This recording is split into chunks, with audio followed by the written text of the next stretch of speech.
Voilà, vous êtes Estelle Cotrafour, c'est ça? Voilà. Donc je suis obligée de lire ma petite fiche parce que j'avoue que j'avais pas. Voilà. Vous êtes infirmière à Grenoble et vous êtes aussi photographe. Alors voilà. Donc et donc je crois que vous avez travaillé autour d'une question qui est celle du deuil périnatal, c'est ça, à partir de photos. Donc vous avez des slides et puis quelques minutes pour présenter ce très très beau projet. Je vais me retourner à mon tour parce que j'ai très envie de voir ce que vous avez fait. Bonjour à tous, bonjour et merci pour cette opportunité de partager les résultats de ce travail. Donc oui, je m'appelle Estelle Cotrafour, je suis infirmière au centre hospitalier Alpes-Isère. Je suis également consultante pour le bureau de recherche du groupe hospitalier mutualiste à Grenoble. Et pour vous parler de mes liens d'intérêt en lien avec cette présentation, je suis photographe pour l'association Souvenange, donc une association qui propose des photographies dans le cadre du deuil périnatal, donc c'est de la photographie post-mortem. Et l'association réalise également des retouches. Donc, quand on parle de retouches dans ce cadre-là, c'est surtout du travail de colorimétrie pour adoucir les photos. Alors, le deuil périnatal, ça correspond au décès d'un tout petit, soit pendant la grossesse, soit dans les 7 premiers jours de vie. On sait qu'aujourd'hui qu'il est associé à plus de symptômes de stress post-traumatique, également à plus de dépression, plus d'anxiété, et il impacte les grossesses suivantes. Il faut savoir qu'en France, il y a une circulaire qui recommande aux soignants de constituer des traces mémorielles. Et la photographie, mine de rien, c'est un outil simple et assez accessible pour constituer ces traces. Il y a 2 ans, on n'a pas trouvé d'études qui portaient sur l'effet de ces photographies sur la santé mentale des parents. Donc voilà, on a proposé ce protocole à un CPP qui nous a donné l'autorisation et voici les résultats. Pour la méthode, le questionnaire a été diffusé en ligne dans des réseaux de périnatalité, donc des réseaux de maternité entre autres, et puis dans des groupes d'autosupport. Donc l'objectif principal était de comparer les troubles anxio-dépressifs chez les parents qui avaient des photos de leur bébé avec ceux qui n'avaient pas de photos. Et puis il y avait également des objectifs secondaires et notamment de faire l'état des lieux de ces traces mémorielles. Donc vous voyez qu'entre toute attente, nous avons inclus 1273 parents, chose incroyable. Moi je croisais les doigts pour en avoir au moins une centaine. Voilà, formidable. Les parents avaient beaucoup de choses à dire. Donc 41% de ces parents interrogés avaient un tatouage en lien avec ce bébé. 51% avaient un dessin en lien avec ce bébé. À propos des photographies, ça rend un petit peu bizarre quand même sur le grand écran. Donc il y a des parents qui ont des photos non retouchées. Donc, comme vous pouvez voir, la toute petite photo qui est à droite, où on voit que ça peut paraître dur, surtout quand vous la voyez en plus grand. Et puis, des photos retouchées. Donc, parfois, ce sont les parents qui font juste une transformation en noir et blanc, ou alors ils font appel à Souvenange et on fait un travail un petit peu plus poussé, comme la photo du milieu. Et nous avons donc près de 10% de parents qui n'ont pas de photos. On a voulu savoir si cette circulaire avait influencé cette pratique. Donc, on a regardé la proportion de parents qui étaient sans photo. Avant 2009, effectivement, ils sont près d'un tiers. Mais après 2009, ils sont un peu moins de 10%. Donc, on a l'impression que les recommandations ont changé les choses. Et puis, quand on regarde dans les détails, pas tellement. Les soignants n'ont pas vraiment changé de pratique. En tout cas, ce n'était pas significatif. Par contre, les parents, eux, se mettent à réaliser des photos, les parents ou les proches.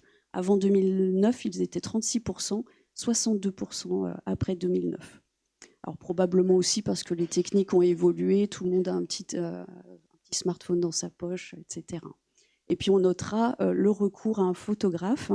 Donc en général, ce sont les photographes de l'association, mais il faut quand même savoir que cette pratique, elle existe depuis toujours, depuis que la photographie existe. Depuis le 19e siècle, on photographie nos défunts.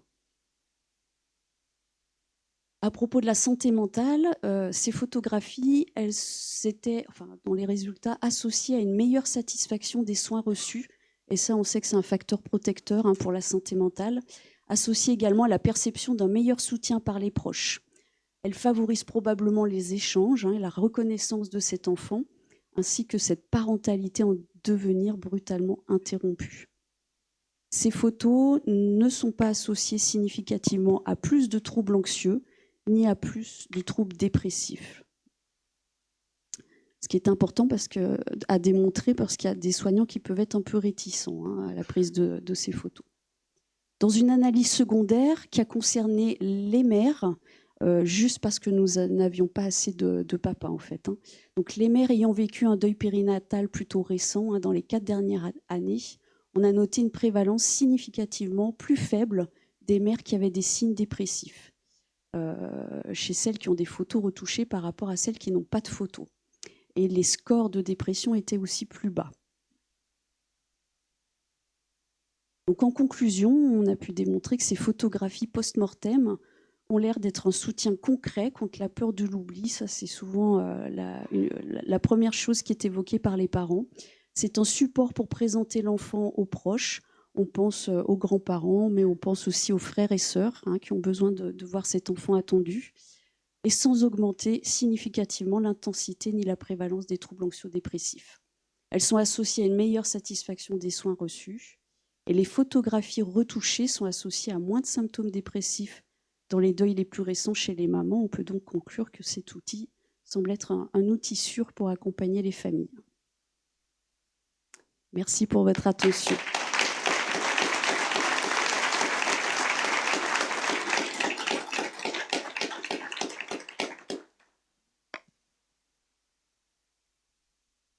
Pas si oui, merci beaucoup. Estelle, peut-être, alors je me retourne vers Yvonne, la maître des horloges. Une question, 2 questions. Oui. Est-ce que...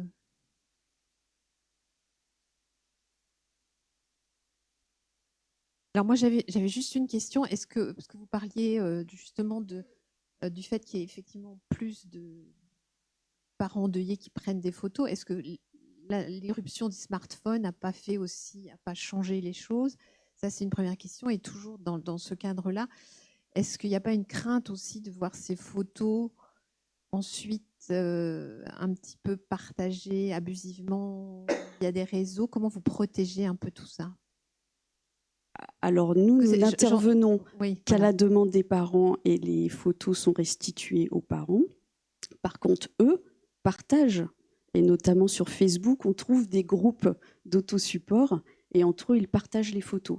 Donc effectivement, ça peut poser des questions, mais on sent qu'il y a un besoin quand même. Ça participe du soutien alors? Ouais, beaucoup.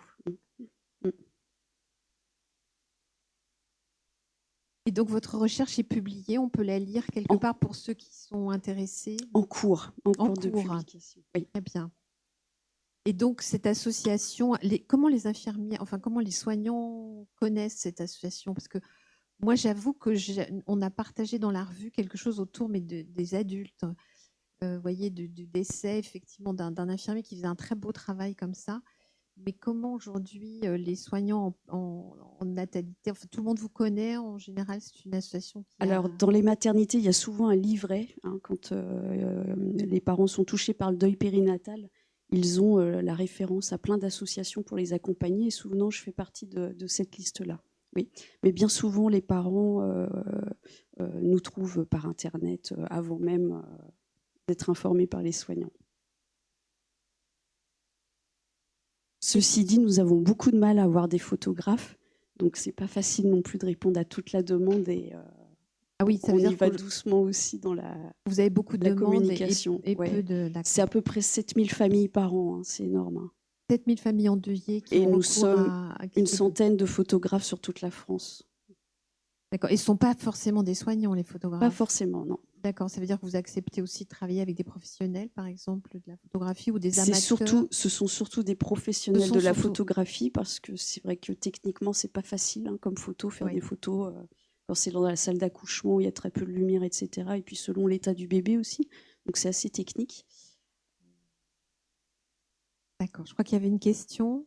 Est-ce que vous avez testé d'autres hypothèses ou d'autres questions en dehors des photos? Je pense par exemple pour les morts qui sont arrivés, il y a des heures de naissance, mais au moment où l'enfant à naître n'a pas forcément de prénom. Est-ce que la photo va avec le prénom? Est-ce que le prénom, la prénomination change quelque chose? Est-ce que vous avez tester ces trucs-là? Alors D'autres non, choses? on n'a pas recueilli cette information-là, savoir s'il y avait un prénom ou pas. Ça permet de le parler différemment, ça va avec presque la présentation de la photo d'une certaine façon. Oui. Mais pour tout vous dire, moi j'ai commencé ma carrière il y a 25 ans et c'est vrai qu'à l'époque, il y avait peut-être un peu moins de bébés prénommés. Hein, il y avait aussi beaucoup moins de ces photos-là. Les pratiques changent beaucoup. On laisse plus facilement une place à ces enfants. Yvonne me fait comme ça veut dire que là, c'est l'heure du café. Merci.